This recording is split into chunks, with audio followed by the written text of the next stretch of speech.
So a huge problem that I had when I started my Ultimate Ironman over a year ago now is that I never really knew how to make money. Making that first consistent cash was very, very difficult at the time, and obviously the methods that we have now are much better than the methods we had earlier, and I think it's pretty clear that making money on an Ultimate is much harder than making money on a regular Ironman, because regular Ironman can do things like battle staves, wilderness methods with less risk, and also keep little Slayer drops that we would never really pick up. So I'd like to present a few money making methods that I thought were pretty unique, some of them actually not so unique, but I'd like to present more opportunities and also show a few money-making methods that don't require much time to get to. So, early money-making method, which is what I'm trying to focus on, I'm sort of focusing on like 1 to 2 days of prep to get to the consistent moneymaker, and I'd also like to incorporate skills into the mix by training them while making money. So this first method isn't widely popular, but it trains a lot of your skills and makes you money, and that's probably why I did it back then. I did this for my first 500k on the account. The requirements are probably, I think this is the second highest requirement method on this list. So the requirements are 55 fletching, at least 45 woodcutting, but you'd probably have a higher woodcutting level. 28 thieving. If you decide to steal your own nature runes, you can always buy them. The next thing you're gonna need is 55 magic for high alchemy and 10 crafting to make flax into bowstring. So you start off here in Sears, and basically this method scales along with your fletching and woodcutting. So if you have 45 woodcutting and 55 fletching, you'd cut maple logs. And I have a pretty small amount of inventory space to deal with at the moment. I was rune crafting. So when you do this method, obviously you're going to have a lot more rune than me. You'd probably have about 24 spaces, so you cut 12 maple logs, and then after you've cut those 12 maple logs, you go to the flax fields just south. So you would go to this flax field, and you obviously pick the rest of your inventory worth of flax. You spin that flax into bowstring at the wheel. The wheel is right next to the patch of yew trees, and then once you have that, make all of your maple logs into maple longbows. So after you do all that, you make them, you alch them. It's pretty self-explanatory. It's about 3.6k profit per inventory, I think. Maple longbows alch for 384 GP each.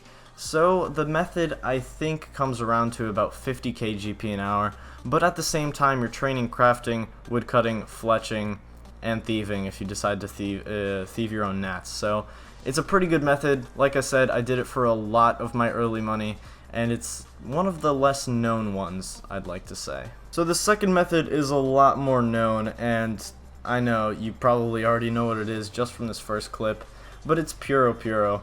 Now, the reason why I put Puro in here is because people probably think it's absolute cancer, and that it also doesn't give you much money. However, with only 65 Hunter, which by the way, you can get in about 2 days, not gonna lie, Hunter goes really, really fast. You can get this in about 2 days, and you can make probably 150k an hour just from looting magpies.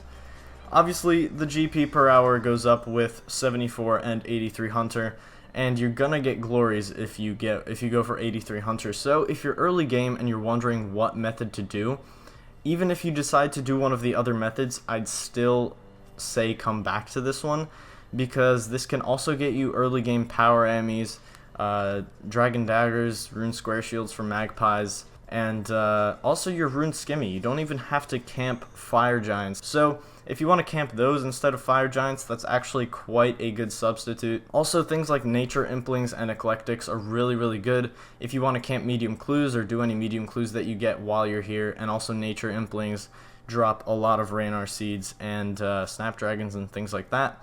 So contributes to your late game farming, or your mid game farming rather, and it's just a great money making method overall. So I'd like to say that I came up with this one all on my own, but I'm not sure. It could be out there somewhere. If it is, let me know, I guess. So the requirements for this include 40 mining, although I'd highly recommend higher mining, because the mining is basically like the rate determining step of the whole process. It all depends on how fast you get the gold ores. Then 40 smithing to smelt the gold bars, and at least 7 crafting. Actually, not at least, because you only need 7. Just don't even listen to me. And 55 magic for high alchemy, and I'd highly recommend the family crest quest so that you can use goldsmith gauntlets, which will basically double your smithing XP. So the process consists of mining these 3 gold ores that are in a little triangle south of the bank at Tizhar. I'm not sure if I'm pronouncing that right, I'm sorry if I'm not. So you mine them all and you get a pretty full inventory. Mine is obviously not as full as it could be. I have a very, very limited amount of space right now. So once you get a full inventory, there's a furnace just south of the triangle of gold ores. You run all the way over there, and this is where the mad AFK component comes in. If you have like 24 bars in your inventory, you will literally stand there for probably about a minute. So then you just put them right back in and you make bracelets. So I'm telling you, this is ridiculously AFK, and not only are you getting like 40 to 50k GP an hour alching these, which you do after you make them into bracelets, by the way, I forgot to mention that, but that's pretty self-explanatory. But yeah, it's ridiculously AFK, and it gives you smithing experience, a lot of it even if you have the goldsmith gauntlets. Mining experience, actually quite a bit over time. Crafting XP is ridiculous at the start as well. If you start this with 7 crafting, you're going to get very, very fast crafting levels, and obviously magic for alching them. So this is a very good method, although pretty slow. I think this is the slowest one compared to all the others, and it also has some of the worst requirements out of all the others, because these will probably take you about 3 to 4 days to get. The 40 smithing and 40 mining are a bit over the top for a quote-unquote low-level money-making method, but I think it still fits into that category, so that's why I put it on here, and especially because it's such a unique method. I don't think I've ever seen this on YouTube, so if you want to do that, go ahead. It's a really good one. Now onto the final method, which has been shown on YouTube quite a few times, but mainly for Deadman mode. I know this got really, really popular with the release of Deadman. A lot of people come here for early money, and it fits into Ultimate as well. This place is like 200k GP an hour, and you train agility pretty fast. Like, it's decent XP. So at 70 agility, you never fail this pyramid. I would recommend at least 50 agility, which once again you can get in about 2 to 3 days.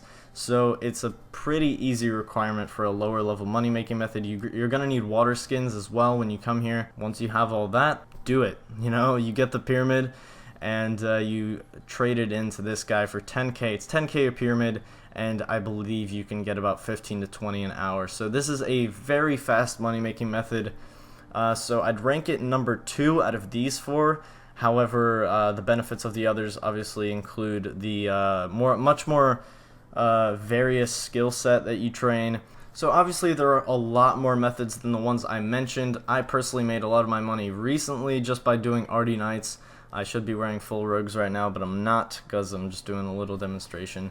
So Arty Knights are also pretty good. I'm not going to really include this as one of the methods, but if you want to do Arty Knights, you can. It's just that the requirements are much higher than any of the other methods that I listed, because you're going to need access to a food source if you're not 95 plus, which if you're 95 plus thieving, you probably don't need this guide at all. And for a good food source, you're going to need at least the Warriors Guild, which is 130 in your attack and strength combined. So this probably isn't a low money making method, but if you can make it work, I guess you can always buy cakes from the guy right next to the knight. So I guess maybe this does work. You need at least 55 thieving for this, and I know it's alright money. So if you want to do that as well, go ahead. It's a pretty good one. So that's pretty much it for the money making methods. I hope you guys enjoyed this little video. I've just tried to like fill in the void of ultimate guides. Like, I've just been getting all sorts of ideas, and I want to expand the guides for ultimates on YouTube, because there is a very big lack of guides for ultimates on YouTube. So I'm gonna ask one thing from you guys. If you guys can suggest stuff that you want me to explain, such as how Zulrah suicide works, or suiciding in general, how the looting bag works, and anything basically. If you have any questions, just put them in the comments and I will probably make it into a video. So with that being said, thanks for watching, and I'll see you guys in the next one.